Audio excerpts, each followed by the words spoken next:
Good. So,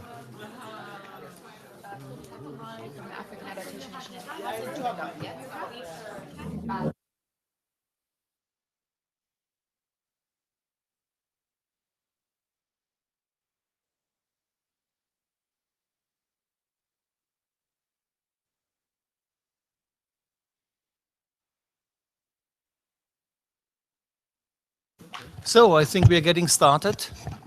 Um, Welcome, everybody. Welcome to a very difficult side event.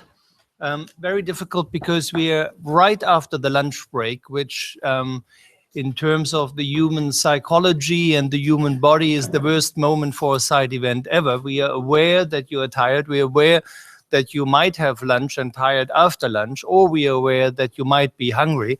All of that is impacting on your ability to follow the side event. So we try to do it as little boring as possible. At the same time, this is a difficult side event because I've been reading my speaking notes now for the 5th time and I'm still confused, and I'm here to share my confusion with you.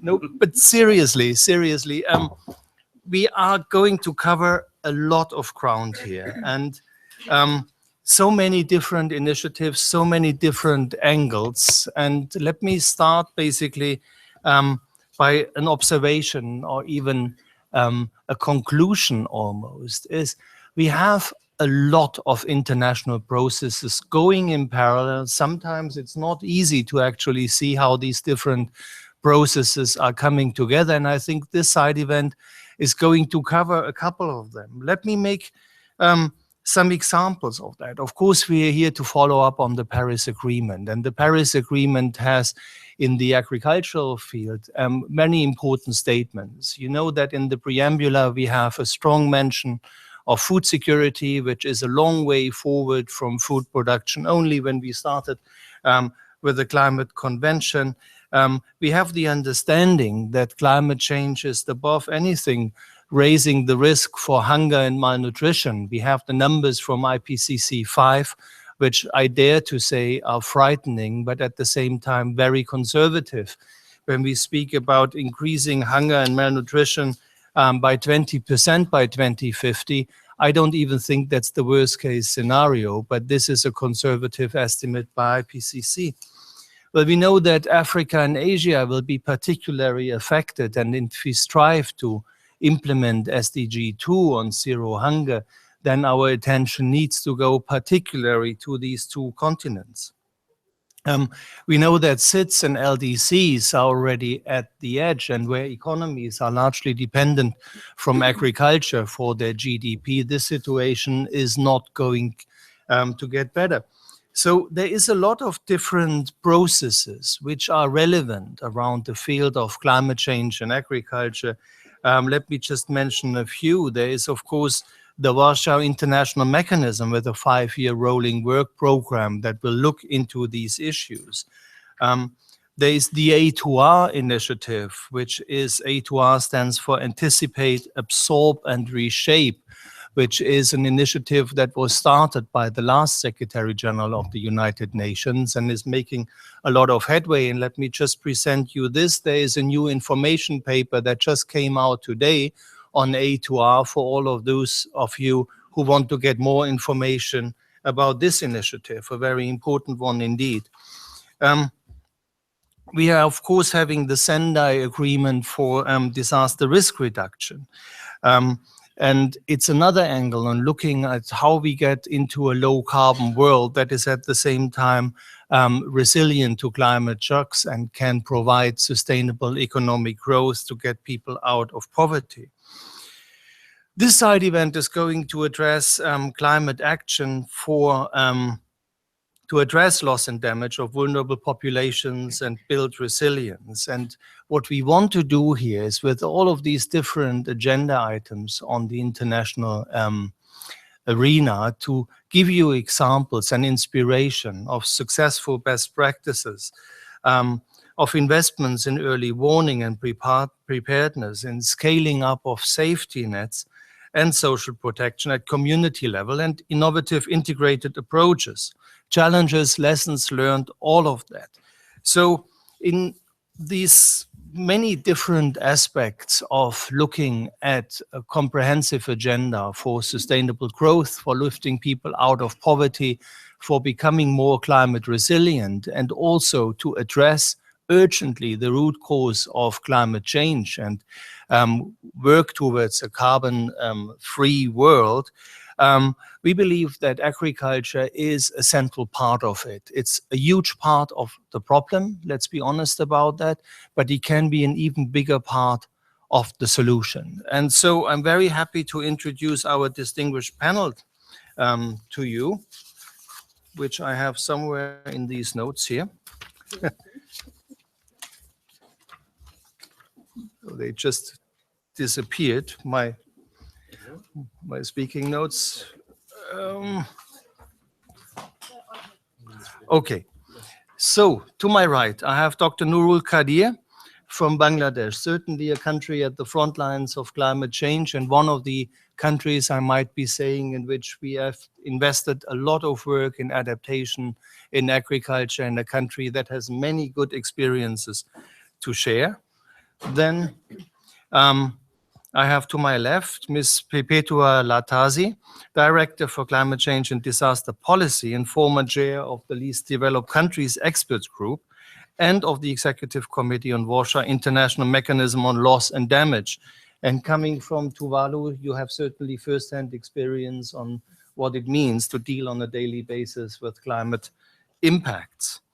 Then, to my left also, Mr. Clifford Malung. He's Jamaica's lead negotiator and co-chair of the Adaptation Committee and the former chair of the Executive Board of the Clean Development Mechanism. And all the way to the left, from Kenya, Ms. Lucy Nganga, agriculture and climate change expert of the Ministry of Agriculture, Livestock and Fishery, State Department of Agriculture Climate Change Unit, from Kenya. A very warm welcome to all of you. And if you allow me, I would start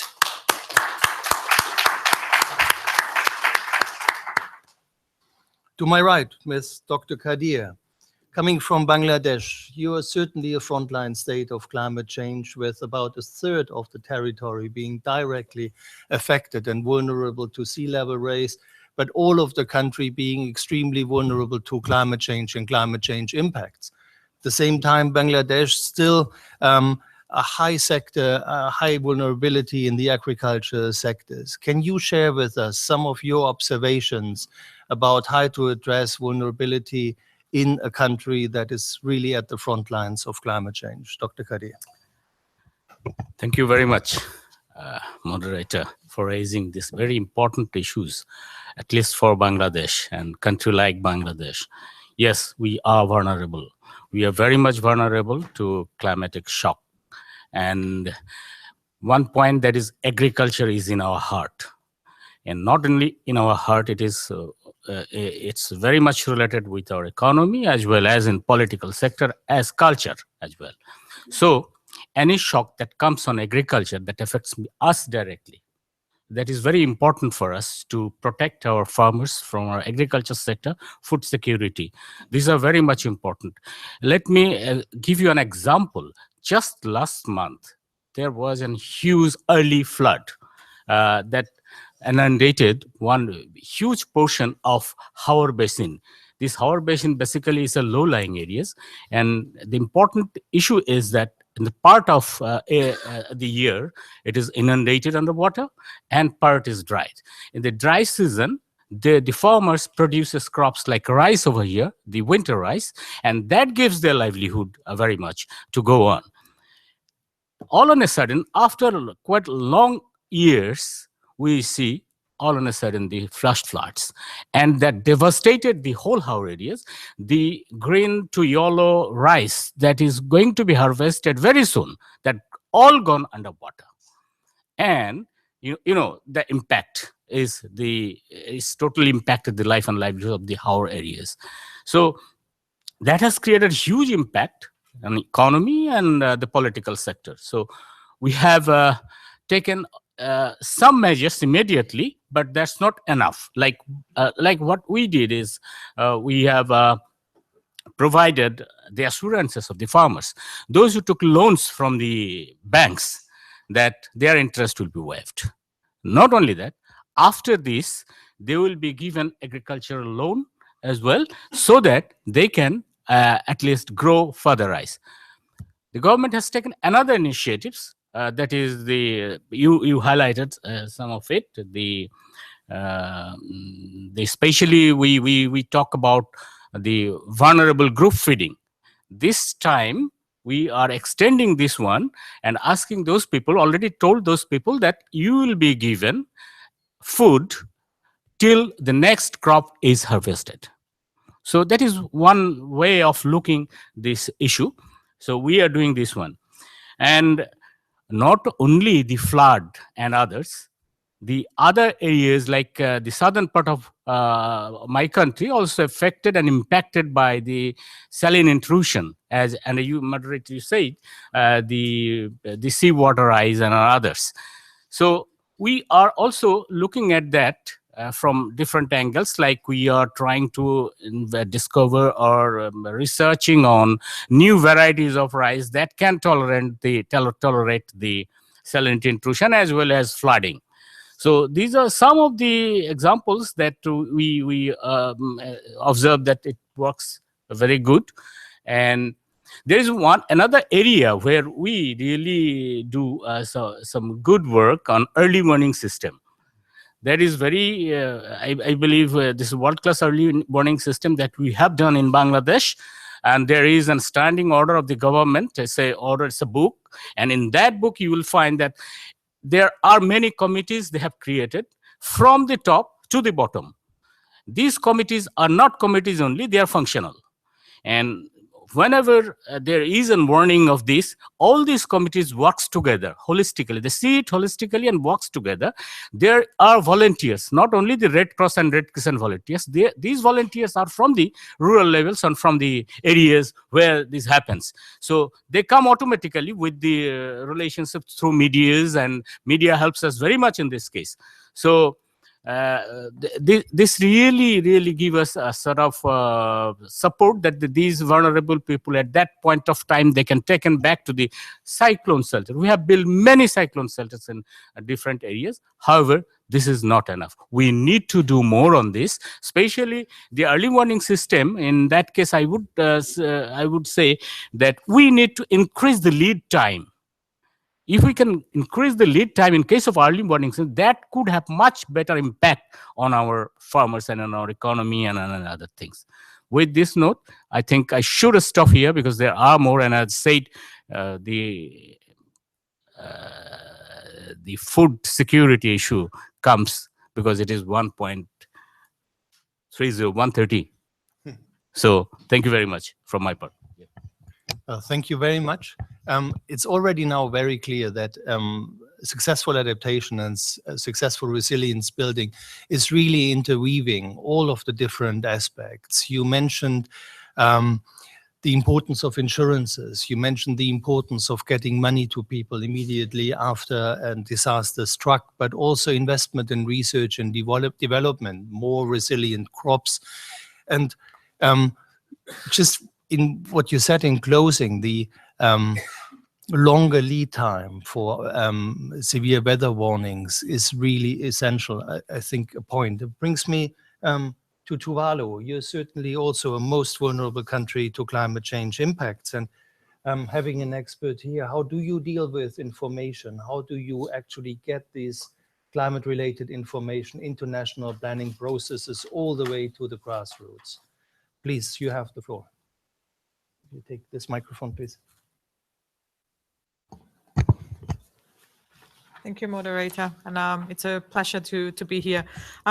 Before I get into my intervention and also telling you more about the work or how Tuvalu is dealing with climate change and all the issues associated with, especially in the agriculture sector and also the fisheries sector. I wanted to highlight the fisheries sector because Tuvalu in land mass, it's only 26 square kilometers in land, and we are surrounded by big oceans. So my concern about agriculture sector is as much as my concern for fisheries sector. The question looking at early warning system, and also how to integrate that into planning in key economic sector. The main driver for Tuvalu economic GDP, it's fisheries. We sell fishing license to foreign countries to fish in our EEZ for tuna.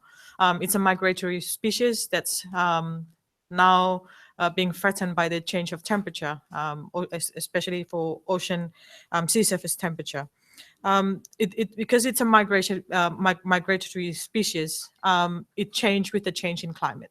So it has big influence of where the tuna moves, and that makes a lot of influence on our economy. So better planning and using the information available, early warning system will enable us to better plan for measures, for appropriate measure, to counter those vulnerabilities that have been increased as climate change.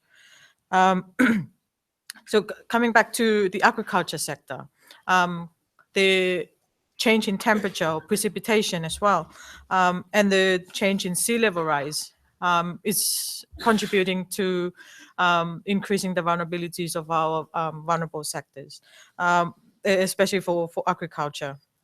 We have experienced long period of drought, and at the same time as well, we have experienced saltwater intrusion. We are coral atoll, so the sea level rise become very threatened to our livelihood. Our agricultural land have been inundated by saltwater, making it very difficult for farmers, traditional families to produce enough food for their families and also to make a sustainable living.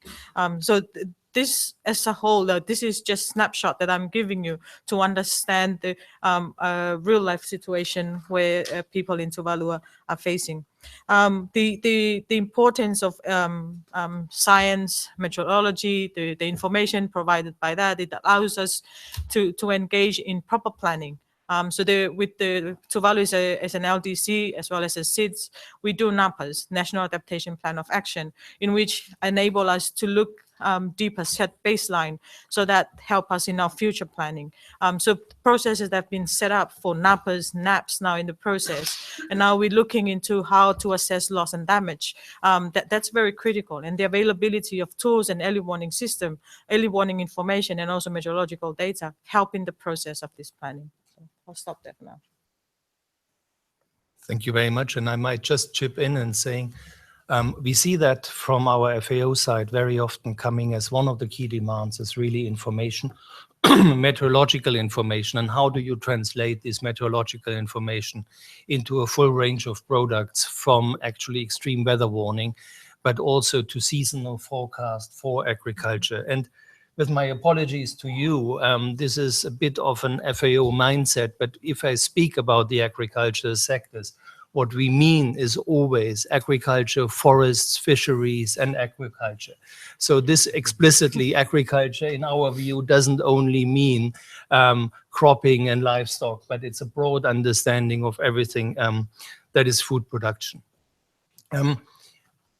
One of the reasons we are here, and we see since Paris more and more talk about agriculture and land use, is actually that so many member states really integrated agriculture in the NDCs. We did an analysis of the NDCs, which is on our website, where you see that more than 90% of the countries actually explicitly are looking for adaptation action in agriculture, and still a staggering more than 80% looking into mitigation options in agriculture. And I forgot to mention that, but there's also a brochure available on this analysis and on priority areas for NDCs. But going into the practice, in the experience from Jamaica, in these NDCs and the way of integrating risk management, adaptation considerations into national policies, what are the challenges? What are the experiences? What can you share with our audience out of your national Jamaica perspective? Thank you very much. And I'm really happy to be here, being part of this important side event. I'll just give a picture of the agricultural sector in Jamaica, with a special focus on how we're going to address food security. The agriculture sector makes up about 7% of the Jamaican economy. And so farmers are a significant part of the Jamaican workforce. Rain-fed agriculture is practiced by a large portion of the small holding farmers, and there are a lot of small farmers as part of that mix.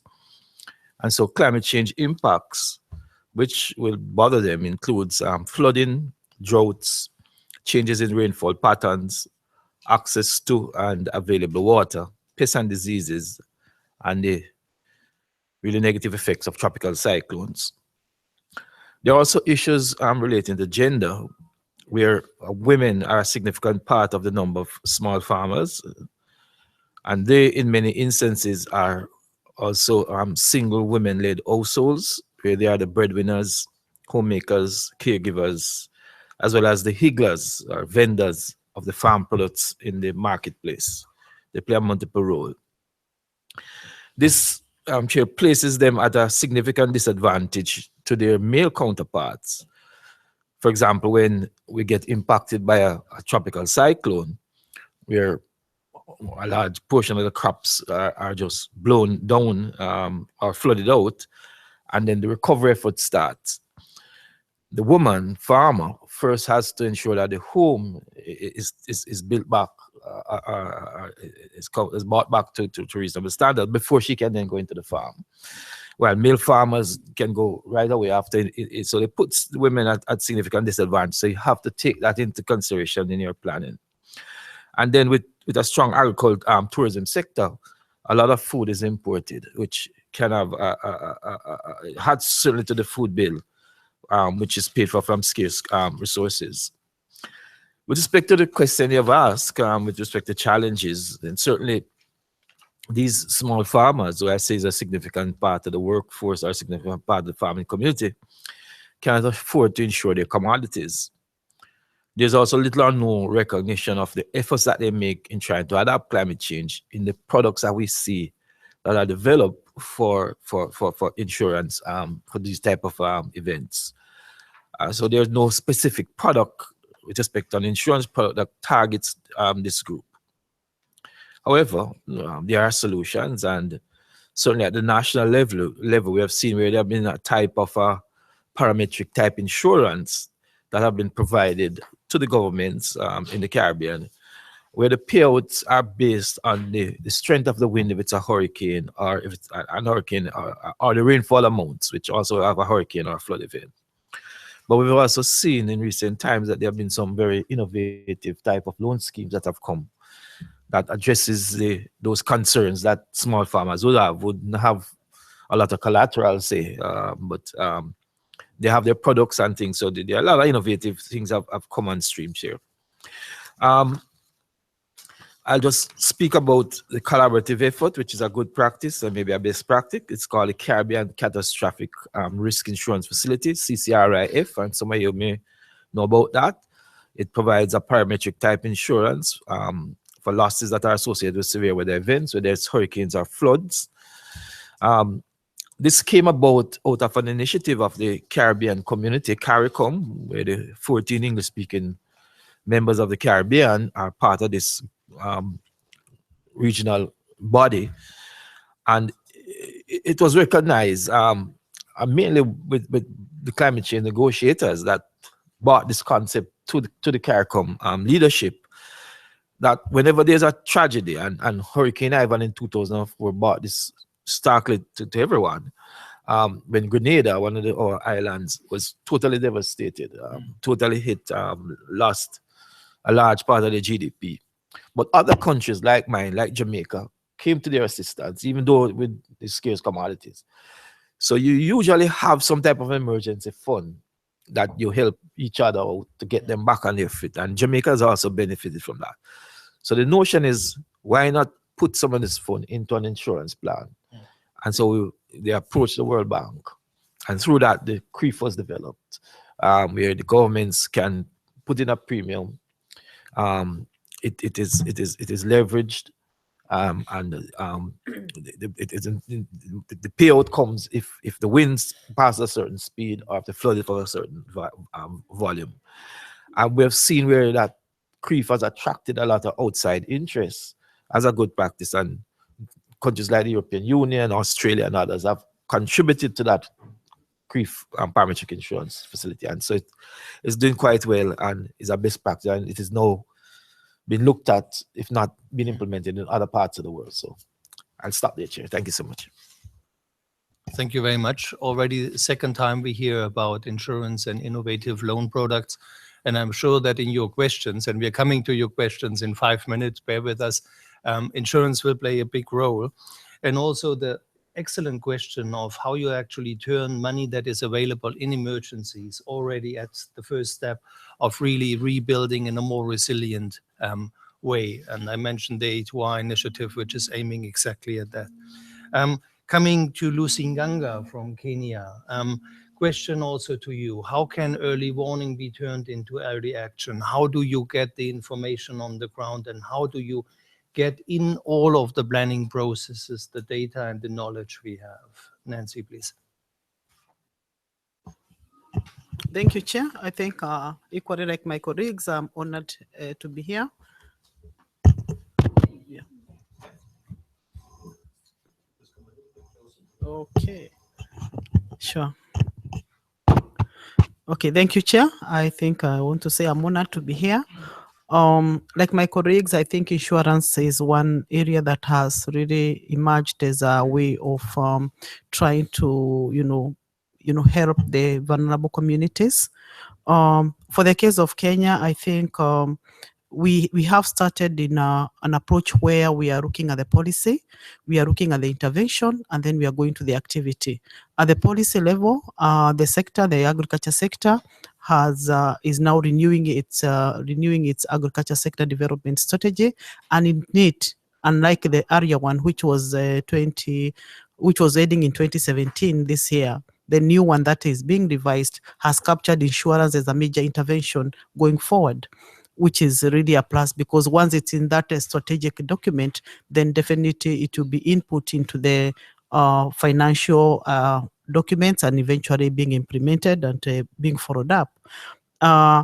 Also at the intervention level is where we are now implementing what we are calling the Kenya Area Yield Index Insurance Program, and also what we also call the participatory scenario planning, where you have stakeholders coming together with experts, stakeholders in this case from the meteorological, from the agriculture sector, the farmers, and other key stakeholders coming together to look at the forecast data and information and trying to analyze it and unpackage it in a way that now the farmer can be advised, what agronomic activities to carry out, when, where, and how. Because if it's land preparation, when do they prepare it? What do they plant? How do they plant it? If you are doing early planting, there are seeds you need to put a little bit deeper. If you are doing onset, planting, when there is a just with you, you need to do shallow planting, depending also on the seed and, all that details. They will be informed going back by the information that is coming from the meteorological department. When it comes now to the activity level is where Kenya is rolling out what I'm calling the Kenya Area Yield Index Insurance. We have also the weather-based one. It has its own challenges because I could appreciate with rainfall. It could be raining here at, this is, what's the name of this room? Bahrain. It could be raining in Bahrain, but at the main conference center, the other side, it's not raining. And when you come to insurance and agroecological zones and the mapping, you'll find the insurance will have mapped that area as one. So the farmer from this point will have yields. The farmer from the other side, they will not get any yield. Yeah, they will not be compensated. So there are those challenges. And that's why we reverted to the yield index, where we are doing an experimental plot analysis of yield, what we call crop cuts. And then those yields are the ones that will be used for every farmer, depending on how their yields come through. Based now on the yield cut, because of given the crop, then each farmer will be assessed on their own merit, regardless on how the rainfall patterns behaved within that area. So this intervention of the policy, the government has rolled it on a pilot scale with about 200 1,000 farmers, mainly with the maize crop. Maize is our stable crop, and I know in the climate change discussions, we are encouraging diversification, but then you appreciate that change of patterns of cropping and eating habits take time. But as that is taken care of, as we promote diversification and change of feeding habits, we have to take care of the fact that maize is a stable crop, and that's what they're using for now. And from August, they will start using wheat also. And when they are using that, they are working with 10 counties in 26 sub-counties. In these counties, you find they are using moderate potential areas and very vulnerable areas. And for the risk assessment, you find that in the very vulnerable areas, per acre, they are paying about $150 per acre, while the potential areas, they are paying less than $100 per acre. That, of course, is dictated by the risks. The more vulnerable, the higher the risk. So the insurance, obviously, you require more premium. So here, government is coming in handy. The government is taking in the 50% of that premium, and the farmer is taking the other 50%. The partners in this are mainly the private sector. Private sector here, of course, is the insurer, the banking industry, the farmer also.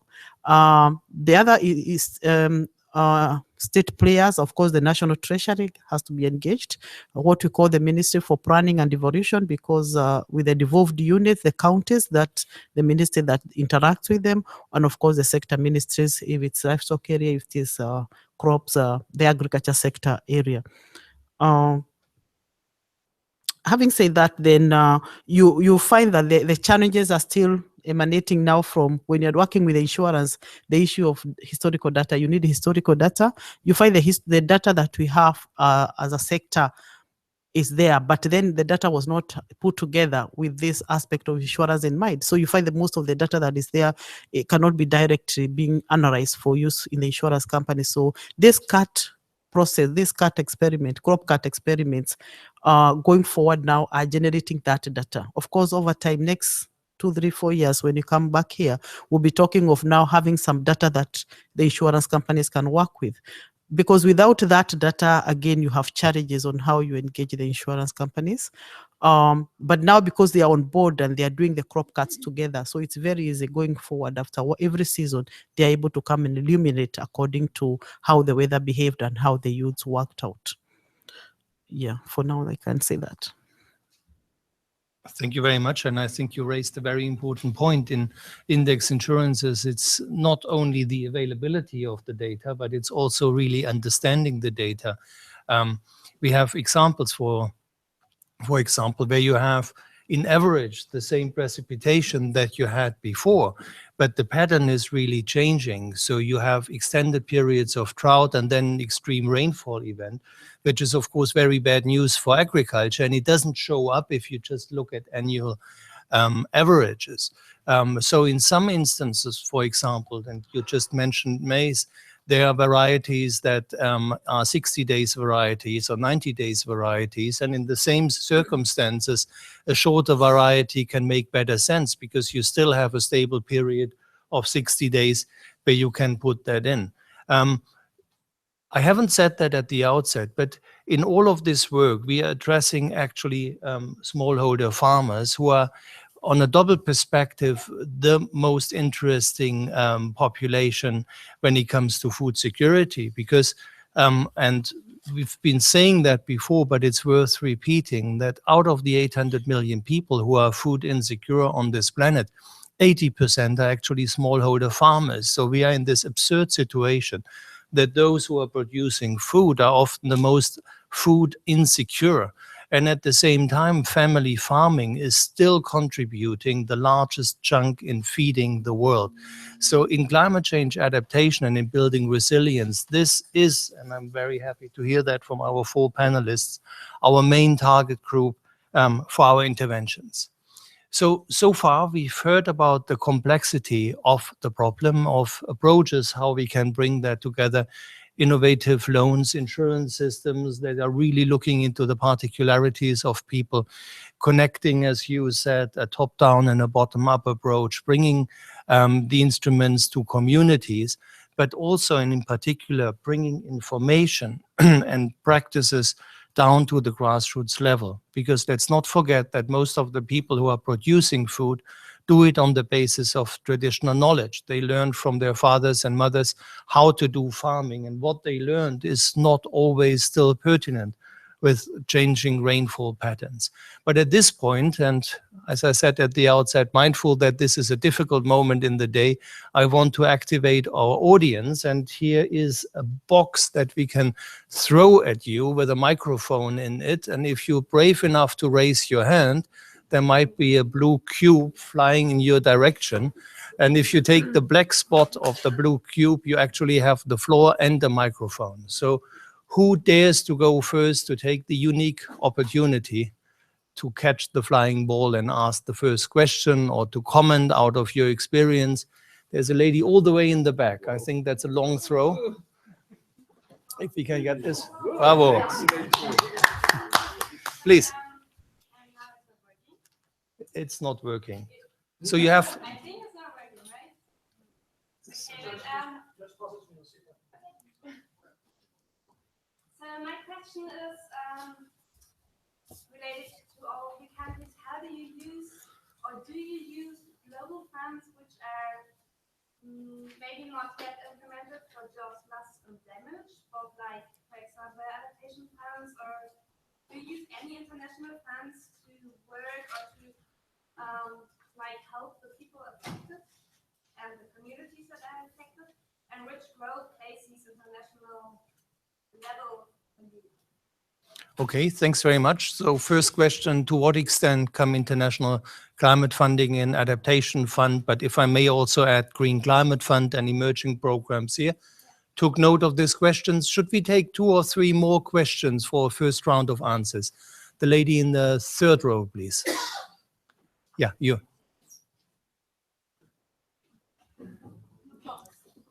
We're listening carefully while the microphone is being... Okay, here's the microphone coming your way.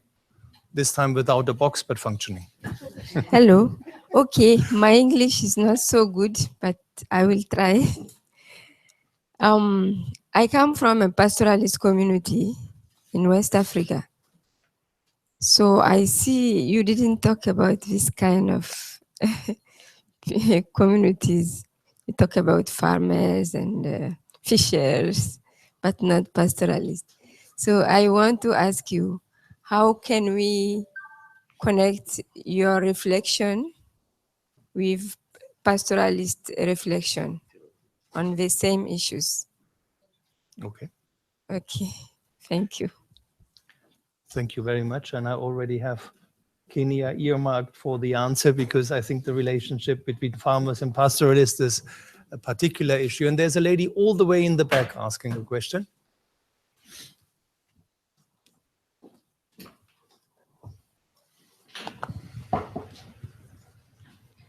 My name is Caroline. I also have the same question regarding pastoralist communities, especially in Kenya, where you see cases of climate-induced conflicts, and this is something that has not been addressed so much. So there is these vulnerable communities who are highly dependent on water resources and agriculture, and because of drought, there is an emergence of climate-induced conflicts. I wonder, are there any programs, or how is this being addressed? Yeah. Thank you very much. Any more questions before we go into the first round of answers? Not for the moment, so I give the panelists the possibility to answer while you have 5 to 10 minutes to think about the next round of questions, and in the meantime we have the microphone fixed. So questions where is international funding coming in? Is international funding coming in, and if not, why not? You know, speaking about the Adaptation Fund, Least Developed Country Fund, Green Climate Fund, particularly as the biggest instrument under the convention, and also the question about pastoralists, and pastoralists always in connotation with farmers, competition around scarce water resources, traditional tenure systems that might not work anymore because the weather has changed and the pattern have changed. How can we avoid conflicts when climate change, water scarcity, conflicts between pastoralists and farmers are exacerbated by things like small arms proliferation? Who wants to go first from our panelists? Nancy, can I start with you from Kenya? Sure, sure. Please. Thank you, Chair. Maybe on the first one, I will say my colleague who asked about the funds from global climate funding. For now, the Kenyan approach has been that the government is doing it as a pilot, so it is being funded by the government of Kenya.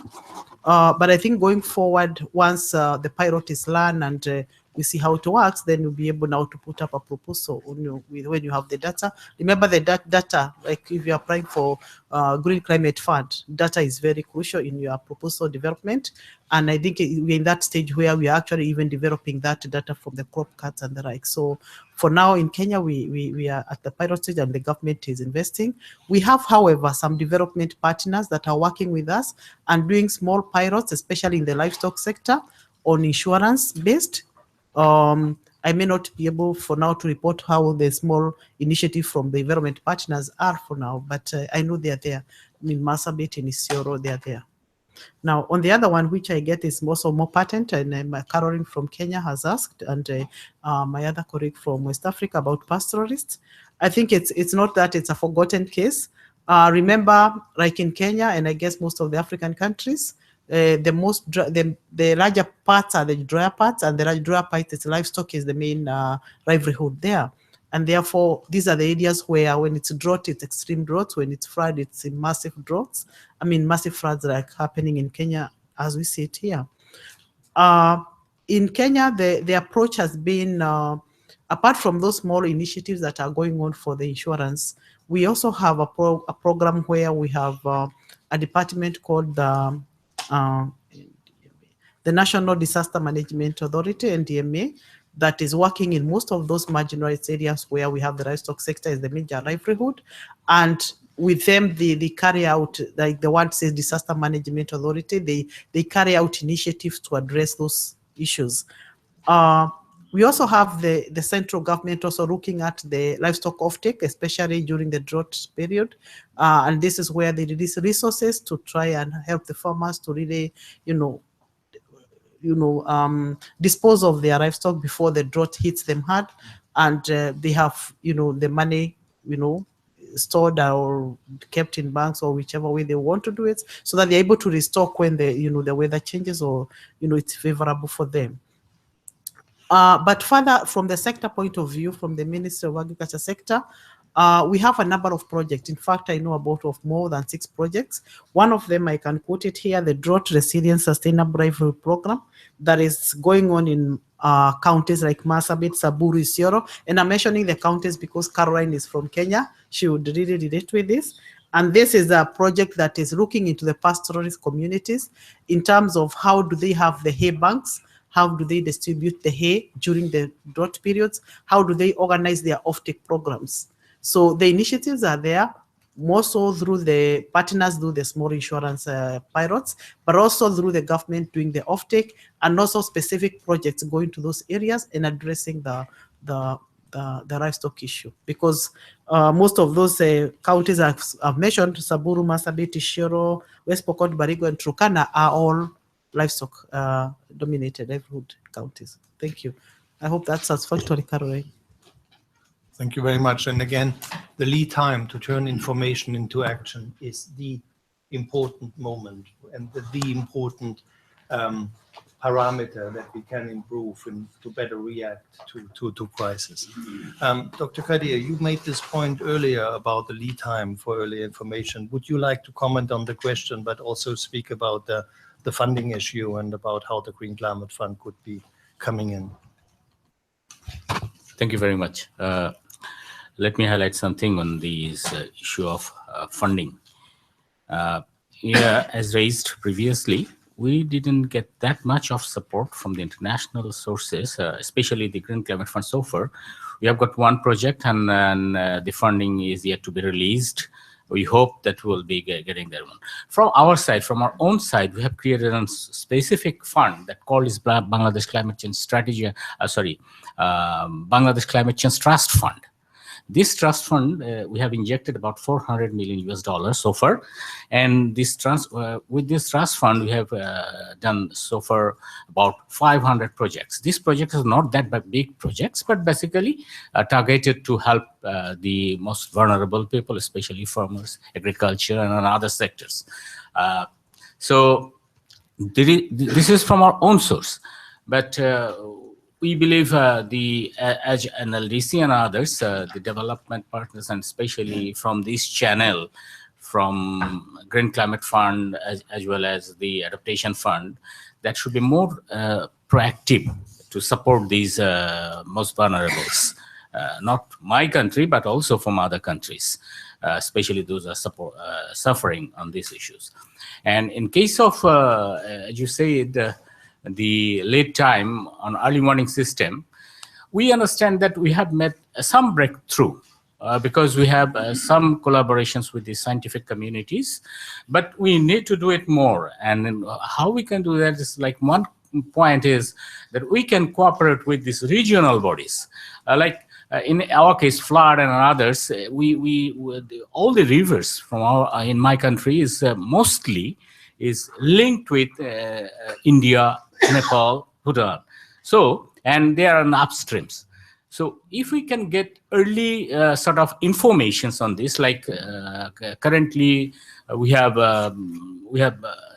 invested money in sort of cooperation on these meteorological issues with these neighboring countries. That could help us in extending the lead time, and so that at least the farmers and as well as the others can get early support, early warning, and can help at least protect some of their properties and life. Thank you. Thank you very much. A very important issue. I believe that for successful adaptation, you need regional cooperation. And one of the obstacles that we have seen so far with the Green Climate Fund is that for now, it's only national approaches. There are no regional approaches and no programmatic approaches, what we are lobbying for. But let's hear from Perpetua about your experiences with international funding and if you have suggestions for improvement. Okay, thank you. The issue of funding to enable countries, vulnerable communities, address their adaptation needs. It's an ongoing issue, an ongoing challenge that the countries, especially LDCs and SIDS, are facing. One of the we have access funding from the LDCF, in particularly to support our implement our NAPAs, which identify some of the priority sectors there. So looking at the agriculture and also fisheries, coastal fisheries, and also now we have trying to link that or building on those capacity to enable to access funds from the Green Climate Fund, so to speak. There are the issue there in accessing fund is always the procedure to get to those funds. And it's not the first time that you maybe hear about, and this is an ongoing challenge that's been expressed in this process. But the complication of processes for countries, LDCs and SIDS to access those funds. One of the things that my other colleagues here on the panel have talked about in national initiatives to ensure there are funds there to respond to disaster, like post-disaster, and also to help a population adapt to climate change. On that same essence, Tuvalu have also put in place a Tuvalu Survival Fund along those lines. It has its own objectives, looking at rehabilitation and recovery, and also climate adaptation to enable small-scale communities to be able to access money instead of waiting for, take a year or 2 years for us to access money from the GCF. So instead of for these communities to wait for 2 years to get this proposal approved by the GCF, the government have made initiative to put in place some measures so that communities can access some small-scale some access some money to implement those small-scale projects. At the same time, the government of Tuvalu is also pursuing an initiative to establish a Pacific Island climate change insurance facility. My colleague here, Clifford, talked earlier about the CRIF and an insurance mechanism or facility they have put in place to support countries after disaster, in their recovery and also rehabilitation. It is on the same essence as well. We're learning we have a similar program in the Pacific. It's called the PECRAFI, which is very similar to the CRIF, but it has its own limitation, and it also has gaps. So the climate change insurance facility that we are looking at, it's picking up from those gaps and how to better address and respond to needs of people, especially for farmers in agriculture, where you don't have to wait for a flood or disaster or drought to hit, then you get your payout. But rather, once the temperature, your forecast is going to be this much, then it should trigger you to get a payout automatically. So these are some of the things that we've been learning according to the data that we have. So the importance of data, I wanted to re-emphasize the importance of that, because it very helps in articulating initiatives or measures that support vulnerable communities at the national level. Well, thank you very much. One of the recurring topics that I'm seeing is that there is, on the one side, an enormous need for data, and on the other side, there are more data available than there were ever available. We are now having a cooperation with Google, for example, and can access satellite imagery, I think back to 1973, that can be turned in animated pictures and so on. So for a long time, I think the issue was the availability of data, which is not an issue anymore, because if you just think about what you can get from the space agencies, the issue is the accessibility of data. How can you turn that into useful information for farmers? And I think there is a whole potential out there for innovation using mobile technology and turning these data into something that a farmer can rely on. And let's bear in mind that farmers are risk takers, and in a way that we often cannot understand, all of their existence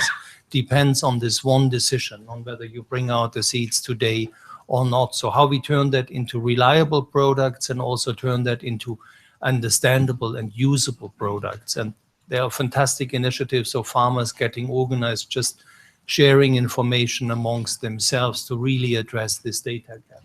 Clifford, I wanted to give you the possibility also to comment on the funding issue, and I understand, Nancy, you want to come in again with a remark, but let's have Clifford first and then Nancy. Thank you. Okay, thank you, Chair. But before answering that question with respect to funding, I just want to let you know, back to information, that the Meteorological Service in Jamaica, through the assistance of USAID, United States Agency for International Development, have developed a drought forecast tool.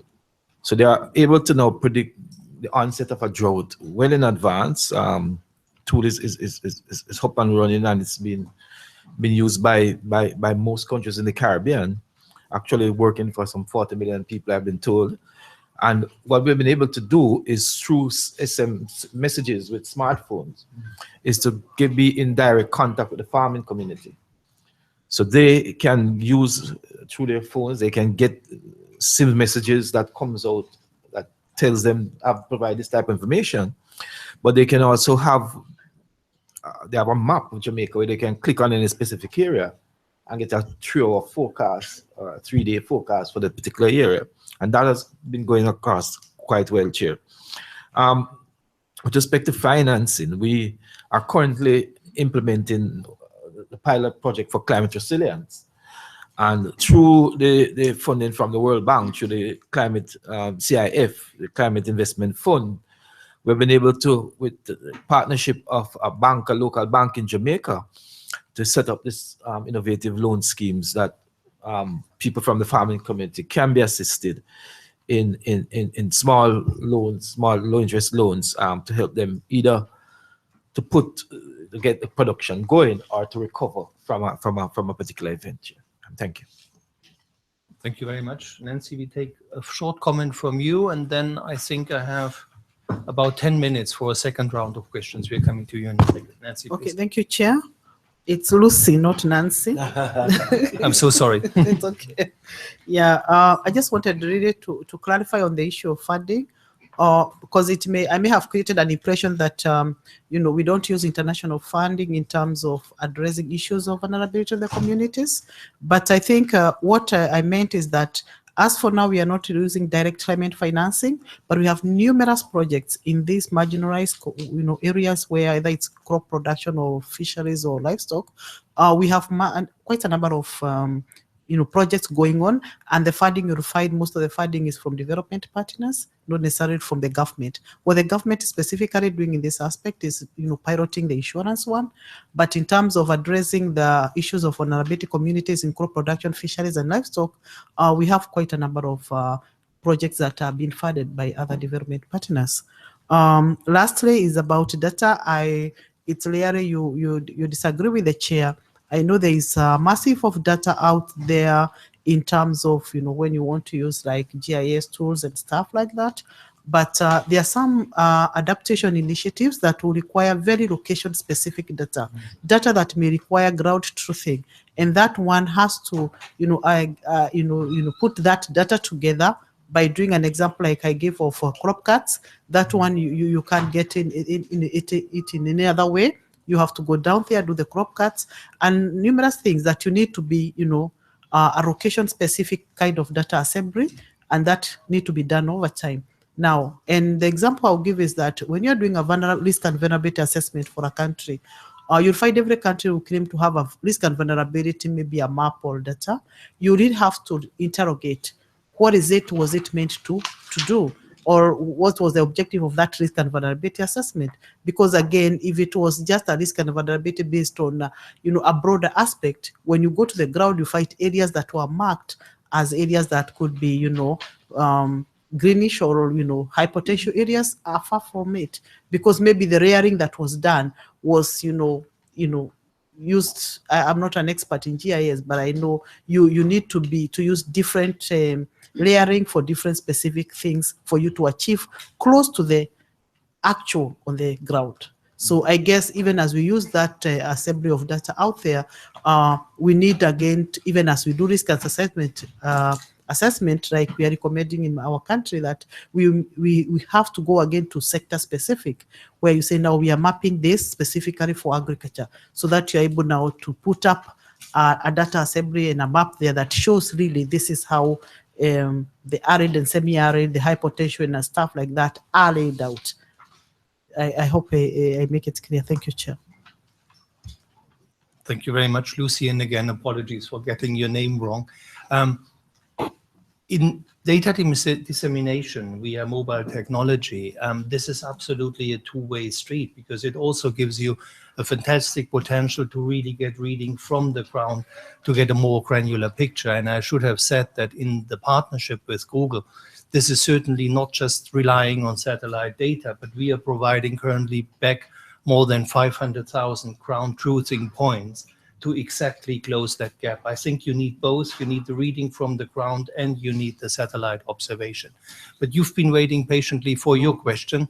And with you, I would open a second round of questions, a little bit shorter than the first one, so we stay in time, but please go ahead. And it actually works. Now it works. Now it works. David Stevens, UNISDR. Actually, I head the Bonn office, and we're focusing now on bringing together the Paris Agreement and the Sendai Framework. So it's one of those challenges, and I wish we had the answers, and we don't. But taking advantage of the panel, fantastic panel, thought-provoking in terms of brought me some ideas and a couple of thoughts, and perhaps leading to a question, take advantage of, we've got some people coming from different member states. One is the idea of funding, and I sort of focus more on the need for resilient infrastructure. So I think more than funding and getting the funding we need, I think the big challenge is to ensure that what we're implementing in terms of billions and billions of even trillions of dollars of infrastructure in the next years is actually resilient to current risk and future risk. And that's actually at the upcoming global platform, which we're having now at the end of the month. One of the central themes is resilient infrastructure. So I would say that was probably more of a challenge than funding. I noticed that there's a lot of discussion in terms of insurance and ensuring correct premiums reflecting insurance. And to me, insurance is just part of a solution in a successful risk reduction strategy on which you're transferring risk. But I think my concern really, and our concern, is that with climate change, with future risk, we're actually leaving more to the residual risk, which ends up being more absorbed by vulnerable and poor populations. There's just a limit to what you can transfer in terms of risk using transfer mechanisms like insurance. So the whole thing, and it comes back to Sendai, is actually reducing risk. And so my question, I actually do have a question, is, and I'll probably go to Tuvalu, because Mr. Latazi mentioned that the NAPs is part, and I mean, I've been to the Pacific many times, and I think the Pacific in many ways leads, for obvious reasons, the National Adaptation Plans. And I'm looking at Sendai. The first target E of Sendai is 2020, which is the National Reduction, Risk Reduction Strategies. And that's the first target member states have committed to, and also the local strategy. So my question to the panel would be, how are the countries getting ready to, in 2020, have accomplished target E, which is a national risk reduction strategy? But more important than that, that strategy has to be in line with the NAPs that have already been developed. And I think Tuvalu is probably way ahead of us in terms of from what was mentioned. Thank you very much. Thank you very much. Can you throw this blue box to I won't throw it, otherwise it might not work.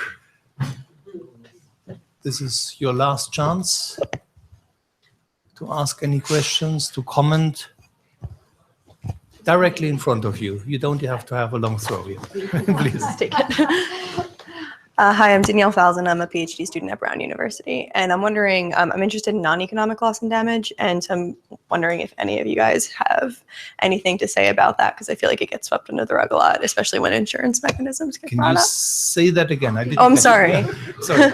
I'm sorry, I speak really quickly. I will slow down. You'll have your time. I'm interested in non-economic loss and damage, and I'm wondering if any of you guys have any information on if your countries are doing anything about that, or what the approach tends to be, because non-economic loss and damage. Non-economic. So I feel like once insurance gets brought up, often it goes to economic very quickly, and non-economic issues get swept under the rug. So that's my question. Good. Thank you very much. Can I invite the panel to answer to these two questions, and already take your time for 3-4 minutes closing remarks from your end, what you hear, what you think should be done, and what your number one priority is. Can I this time start from the left with you, Lucy, as my apology for getting your name wrong? For the non-economic loss issues, I want to imagine this will be centered more on the social support systems. This one, I think, as a country, maybe from where I sit, there are mechanisms. Like I said, we have a National Disaster Management Authority that takes care not just for the more so not about the insurance. In fact, they are not more on the insurance. They are more on the holistic approach in terms of taking care of other issues, other than, the fabric, the society's fabric issues, other than economics. Of course, they also deal with economics. There are social issues in terms of if there is a disaster, the settlement and the disease, the taking care of all that pertains to taking care of the society after a disaster, and more so floods and droughts, because that's what mainly affects the vulnerable people in Kenya. Yeah. Thank you very much. Clifford, your closing remarks and the answer to these two questions. Okay. Well, thank you very much, Chair, and certainly happy to be here. With respect to how we are addressing the Sendai framework, question asked by the gentleman. Well, we in Jamaica, we have an Office of Disaster Preparedness and Emergency Management, and they're developing our plan, our strategy for dealing with disaster reduction. In fact, that strategy will become legislation. They're going to go into legislation. It will become legislation. The link, though, with the NAPs, and we have just formally started our NAP process. non-LDC, this project started with LDC and now is moving to all developing countries. But we are developing sector strategies, and we are integrating climate change consideration into 12 sector plans so far. So that's the way we're also addressing some of the issues that will come. So we have the forward planning. But we have a long-term national development plan known as Vision 2030, and Goal 14 of that plan, which falls under a healthy environment, have a goal of addressing disaster risk reduction and climate change adaptation. So that is already consideration, and the linkages are being established. So eventually some of the outcomes and the working group, thematic working group that's looking at this will feed into what will come on up eventually. Thank you. Thank you very much. You are next. Looking for I hope that was not an early warning for a disaster. Please. I've been called by the SBI chair. Quickly before I have to run off to another meeting. The question on infrastructure, resilience infrastructure, for countries like Tuvalu and I believe also many other Pacific Island countries, and also countries in the Caribbean who are prone to disaster. It's a big challenge to ensure infrastructure climate proof, or to limit the risk. What the government have initiated is undertaking a property registration system where we register all houses on the country.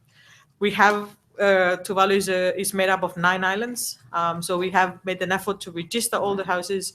The idea here is collecting the data so that we can outline a baseline of where the status of our infrastructure and how resilient our infrastructure are. With that, it helps us in mapping out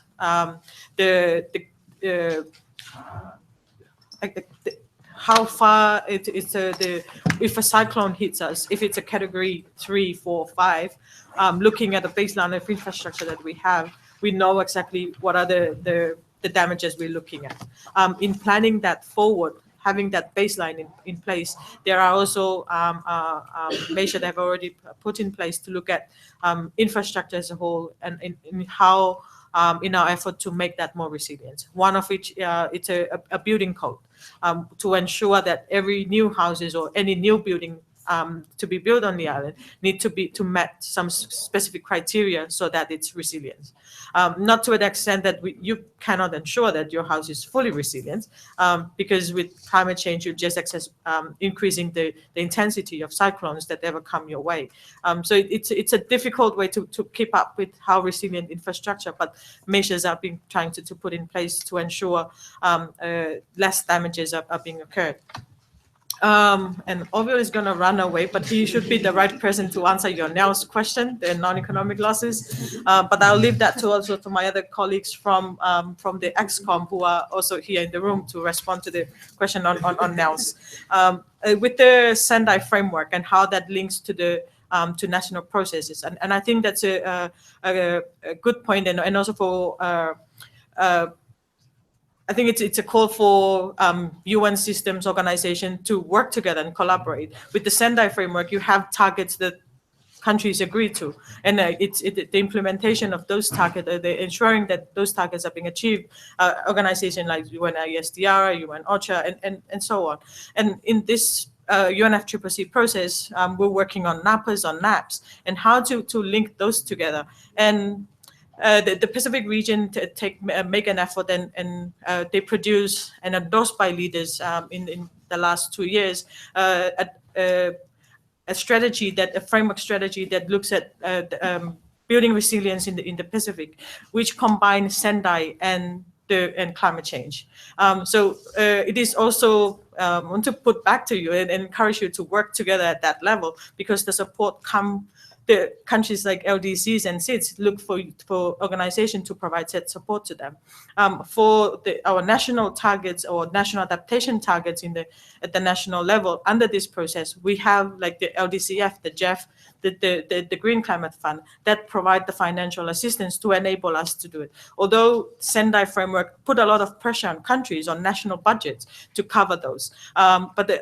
Although, yes, it is important for countries to start making a move to that. But with climate change, there's certain level that countries are bearing more because of climate change. So my issue is that, and I want to put it back to you and asking UN system organizations to work together and see how best to support countries to meet those targets. Thank you. Thank you very much. Noble Khadija, your closing remarks. My closing remarks will be in line with what Pepe Tua had said. The questions related to non-economic losses. Well, the loss of crops resulted from the untimely flash floods can be quantified. To our case, we do that on the basis of the disaster management plan that we have on Bangladesh. But yes, it is true. It is really difficult with the non-economic loss and damage, as well with the loss of crops, including damage to food security, damage to health security, particularly for women and children, and resilience, loss of values, cultures, and so on and so forth. This type of loss and damage requires specific set of tools and methodology, which is yet to be in place. So we need to look into this issue so that we can ultimately relate it with the compensation. If anybody wants to do that, then it can, yeah, it is expected. So that's my response to your questions. And regarding the resilience, Pepe Tua has already given a clear idea on that issue. In my country, we have gotten one project from the GCF, and that also will look into the climate change infrastructure, especially the road sector and some of the buildings, especially the cyclone shelters. So we'll be looking at those things. And my last point would be, an hungry man is an angry man. So we must look into this issue. Thank you very much. Well, thank you very much. After this, it's very difficult to wrap up. Let me just very briefly set what I take from today. First of all, every adaptation and resilience activity is very local and very context specific. But local population can only do the right things in terms of adaptation and resilience if the national and international framework is right. So we have to look at the interdependencies between national and international action and grassroots activity. Secondly, time is of the essence. Of course it is. And we can address the time issue by better regional cooperation, particularly when it comes to extreme weather forecast, and by better use existing data and improving the databases in order to get our modeling better. We need to balance shocks, and there are many possibilities here. You mentioned innovative loans, insurance systems, and actually payments that kick in before the disaster strikes, or in the example of the pastoralists, giving the possibility actually to sell livestock while you still can. And so having cash resources for after the disaster to rebuild what you had before. We need regional approaches and we need programmatic approaches. And that's a particular message to the Green Climate Fund and the funding proposal, actually looking at the communalities for adaptation and resilience planning, which are often not national. Just thinking, Pepe Tua just left, but thinking about Pacific Islands, of course they are in a similar situation, or Caribbean islands, and of course the cooperation is needed and also should be honored. Brings me to the last point. Of course, funding is needed, and funding is needed fast and in a non-complicated way. At the same time, we have a tendency in international funds to be very demanding and very complicated. And I've seen now from your examples, very encouraging examples of national funding that really goes in and addresses grassroots. You said 400 million for 500 projects. That's the level of where you can really have an impact. And maybe there's a discussion to be held whether the international funds can come in refinancing these national approaches that actually look into walking the miles to the grassroots. Pepe Tua said very strong appeal for the UN agencies to work together. I hope we are setting a little example here with the 3 Rome-based agencies that are working around the question of food security, the International Fund for Agricultural Development, the World Food Programme, and FAO. This is the first, or this was the first of a series of 3 events we are going to host during these SABSTA meetings. The next one is on Friday, 12 May, and there's another one on Tuesday, 16th of May. We would be very happy to welcome you again to continue discussing with you. And with that, let me just thank all of our fantastic panelists for their intervention with a big round of applause, and all of you a good continuation. Thank you.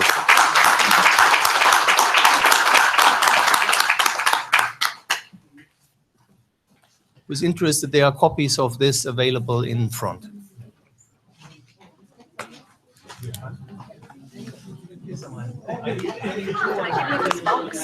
Oh, no. Should I just put it over there?